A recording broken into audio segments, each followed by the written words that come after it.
Hello everyone, कैसे हैं आप सभी। मैं रोहित कुमार आप सबको तहे दिल से स्वागत करता हूं अपना यूट्यूब चैनल ड्रीम कॉम्पिटिटिव पे। ठीक है ना। तो देखिए, बहुत दिन के बाद एक्चुअली लाइव आए हैं। तो खैर, अब हम रेगुलर रहेंगे और अपने मित्रों के पास थोड़ा सा शेयर कीजिएगा। ठीक है ना। तो थोड़ा सा हम रूटीन के बारे में आपको बता देते हैं। सबसे पहला आपको दिख रहा होगा स्क्रीन पे इंडियन पॉलिटी। तो ये हम एक टॉपिक लेकर के चलेंगे, इंडियन पॉलिटी। और इंडियन पॉलिटी में हम सब प्रतिदिन 7 बजे शाम को इसमें लाइव आएंगे। ठीक है ना। और एक टाइम और 7 बजे एएम, 7 बजे एएम यहाँ हम सब 11th का फिजिक्स लेकर के लाइव आएंगे। तो आप सबों से रिक्वेस्ट है कि जो लोग ये पढ़ना चाहते हैं, जनरल की कंपटीशन कर रहे हैं, तो ये तो ठीक है। और जो लोग आपसे छोटे भाई हैं, उनको ये वीडियो बोलिएगा देखने के लिए, बहुत ही ज़्यादा उनके लिए लाभदायक होगा।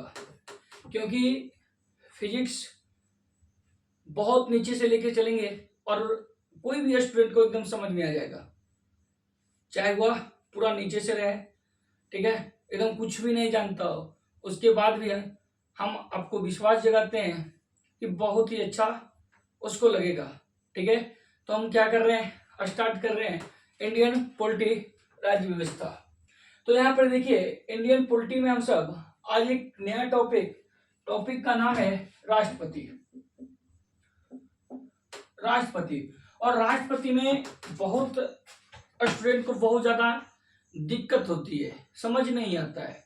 और ऐसे भी इंडियन पॉलिटी बहुत सारे स्टूडेंट को बहुत ज्यादा दिक्कत होती है समझने में, क्योंकि उसका लैंग्वेज जो है ना, उसमें थोड़ा सा इफेक्ट है, स्टूडेंट लोग समझ नहीं पाते।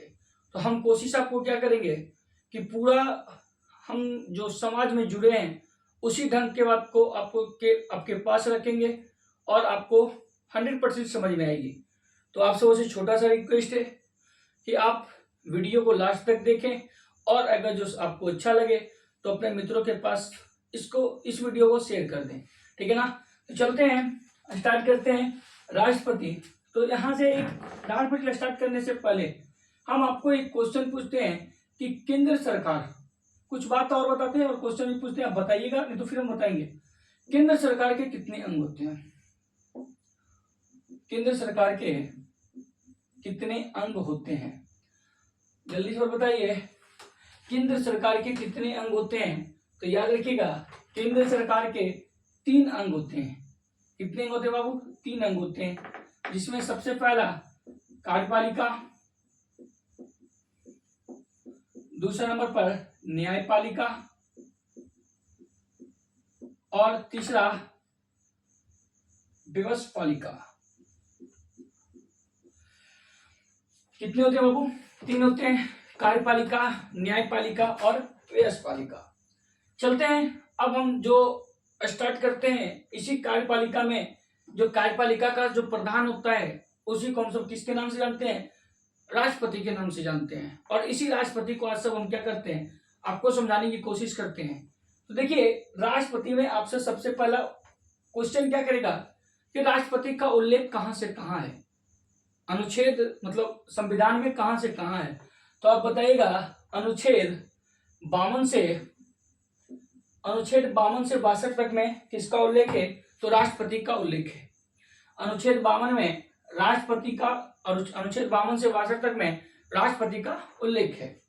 और यह भी पूछ सकता है भाग कितना में? तो याद रखिएगा, राष्ट्रपति का उल्लेख भाग 5 में है।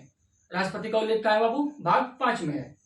देखिए, कभी कभी आपसे यह भी क्वेश्चन कर सकता है कि केंद्र सरकार के जो 3 अंग होते हैं, उस तीनों अंग का भाग कितना में देखने को मिलता है? तो याद रखिएगा, इन तीनों को भाग 5 में ही देखने को मिलता है। कितने में देखने को मिलता है बाबू? भाग 5 में ही देखने को मिलता है। चलते हैं, हम सब स्टार्ट करते हैं। एक एक क्वेश्चन, एक एक अनुच्छेद आपको हम समझाने की कोशिश करेंगे, अच्छी तरह से समझ में आएगा। बस आप सब लास्ट तक बने रहें। तो सबसे पहला अनुच्छेद 52। ठीक है। तो अनुच्छेद 52 में क्या बताता है कि भारत में एक राष्ट्रपति हो, भारत में एक राष्ट्रपति हो। ठीक है ना। देखिए यह संविधान में लिखा हुआ है, अनुच्छेद 52 में यह बात बताता है कि भारत में एक राष्ट्रपति होना चाहिए। इसका उल्लेख अनुच्छेद कहाँ देखने को मिलता है? अनुच्छेद 52 में। अगली बात सुनिए, अनुच्छेद 53 क्या कहता है? अनुच्छेद 53 कहता है कि कार्यपालिका का प्रधान राष्ट्रपति होता है। अनुच्छेद 53 में क्या बता रहा है? जो कार्यपालिका जो है, केंद्र के जो प्रधान होते हैं उसे हम सब किसके नाम से जानते हैं? उसका प्रधान जो होता है उसे हम सब राष्ट्रपति कहते हैं। तो जितनी बातें अभी बताए एक और जल्दी से हम रिपीट करते हैं। राष्ट्रपति अनुच्छेद 52 से 62 भाग 5, भाग कहाँ बाबू? भाग 5। अनुच्छेद 52 में यह बताता है कि भारत में एक राष्ट्रपति होनी चाहिए। और अनुच्छेद 53 में क्या बताता है? जो कार्यपालिका है और कार्यपालिका का प्रधान कौन कहलाता है? तो वह राष्ट्रपति होता है। कार्यपालिका का प्रधान कौन होता है? तो कार्यपालिका का प्रधान राष्ट्रपति होता है। ठीक है ना। तो अगला हम सब क्या देखेंगे? अगला हम सब देखेंगे 54, अनुच्छेद 54। और अनुच्छेद 54 क्या कहता है? तो अनुच्छेद 54 में यह बताता है कि राष्ट्रपति का निर्वाचन के बारे में। तो भाई यहाँ पर देखिए, जो निर्वाचन करने का मतलब यहाँ क्या बता रहा है कि राष्ट्रपति का जो चुनाव है, तो इस चुनाव में कौन कौन भाग लेगा और कौन कौन भाग लेगा, इसके बारे में पूछ रहा है। ठीक है ना। तो आप सब इसको तेजी में थोड़ा सा ऊपर वाले को लिखिए, उसके बाद हम इसको मिटा देंगे। ठीक है, इसको हम सब क्या करेंगे? तेजी में मिटाएंगे। आप सब स्क्रीनशॉट लेना तो लीजिए, जल्दी आगे बढ़ते हैं, चलते हैं।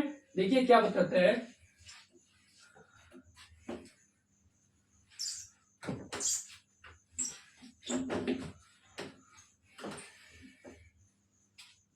अनुच्छेद 54, ठीक है ना। तो अनुच्छेद 54 में बताता है राष्ट्रपति के निर्वाचन के बारे में।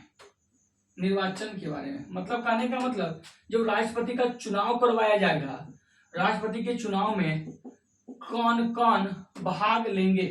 अनुच्छेद 54 यह बहुत पूछना चाह रहा है, बताना चाह रहा है कि राष्ट्रपति का जो चुनाव होता है उस चुनाव में कौन कौन भाग लेंगे। तो आप याद रखिएगा कौन कौन भाग लेता है। इसमें सबसे पहला है लोकसभा या राज्यसभा के निर्वाचित सदस्य। ठीक है ना छोटका? कौन? लोकसभा और राज्यसभा के निर्वाचित सदस्य। दूसरा याद रखिएगा, हर एक राज्यों से, कहां से? हर एक राज्यों से एक विधानसभा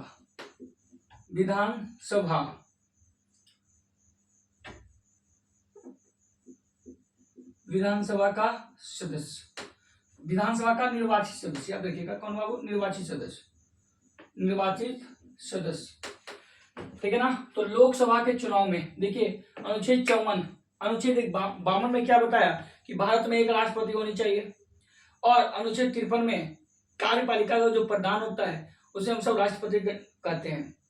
और अनुच्छेद 54 बताता है कि राष्ट्रपति का चुनाव जब होता है तो उस चुनाव में कौन कौन भाग लेते हैं। तो राष्ट्रपति के चुनाव में लोकसभा, राज्यसभा के निर्वाचित सदस्य, लोकसभा और राज्यसभा के निर्वाचित सदस्य एक नंबर में। दूसरा, हर एक राज्यों से एक विधानसभा से जो निर्वाचित सदस्य है उनको लिया जाएगा। और तीसरा क्या हुआ? 17वां संविधान संशोधन के तहत, हमारे 17वां संविधान संशोधन के तहत 17वां संविधान संशोधन के तहत 1992 में दिल्ली और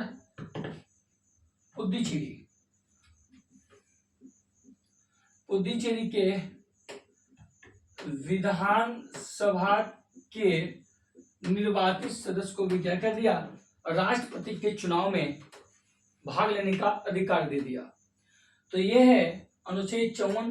अनुच्छेद 54 में क्या बता रहा है? राष्ट्रपति के निर्वाचित सदस्य में कौन कौन भाग लेगा। तो इसे याद रखिएगा, सबसे पहला लोकसभा और राज्यसभा के निर्वाचित सदस्य, दूसरा, हर एक राज्यों से निर्वाचित विधानसभा का सदस्य जाएगा। और 17वां संविधान संशोधन 1992 के तहत दिल्ली और पांडिचेरी के जो विधानसभा के जो सदस्य हैं वो भी क्या करेंगे, राष्ट्रपति के चुनाव में शामिल होंगे। राष्ट्रपति के चुनाव में क्या होंगे बाबू, शामिल होंगे। तो तेजी में अगला याद करते हैं, अगला देखते हैं अनुच्छेद 55। जल्दी से इसको ले लीजिए, तेजी में हो गया होगा। चलते हैं अनुच्छेद 55 की ओर, ठीक है ना। बस आप सब क्या कीजिए, एकदम ध्यानपूर्वक कहानी को सुनते रहिए, ठीक है। फिर आपको ऑटोमेटिक सभी धीरे धीरे करके याद हो जाएगा। थोड़ा सा हार्ड लगेगा ये चीज, लेकिन आपको तेजी में याद भी होते रहेगा। बस आप ध्यानपूर्वक इस कहानी को कहानी रूप में समझते रहिए। चलते हैं अनुच्छेद 55। अनुच्छेद 55 में क्या बताता है, राष्ट्रपति का चुनाव किस प्रकार से कराया जाए, किस रूप में कराया जाता है, चुनाव के बारे में बताता है, ठीक है ना। तो याद रखिएगा समानुपातिक, ठीक है। एक पद्धति याद रखिएगा जिसको हम सब क्या कहते हैं, समानुपातिक एकल संक्रमणियम गुप्त रूप से राष्ट्रपति का क्या किया जाता है रे, चुनाव करवाया जाता है। याद रखिएगा क्या कर रहा है, समानुपातिक एकल संक्रमणियम गुप्त रूप से राष्ट्रपति का चुनाव होता है। तो अब आप ये बातें समझिए कि आखिर किस प्रकार से क्या रहता है। और एक क्वेश्चन आपसे हम पूछते हैं, आप सब इसको कमेंट में बताइएगा क्या है, फिर अगली क्लास में हम इसको बता देंगे। अगर जो आपसे बोल दिया समानुपातिक एकल संक्रमणियम गुप्त रूप से, याद कीजिएगा गुप्त रूप से, अगर जो है तो किसका करवाया जाता है, राष्ट्रपति का। अगर जो यही रहेगा समानुपातिक एकल संक्रमणियम खुली रूप से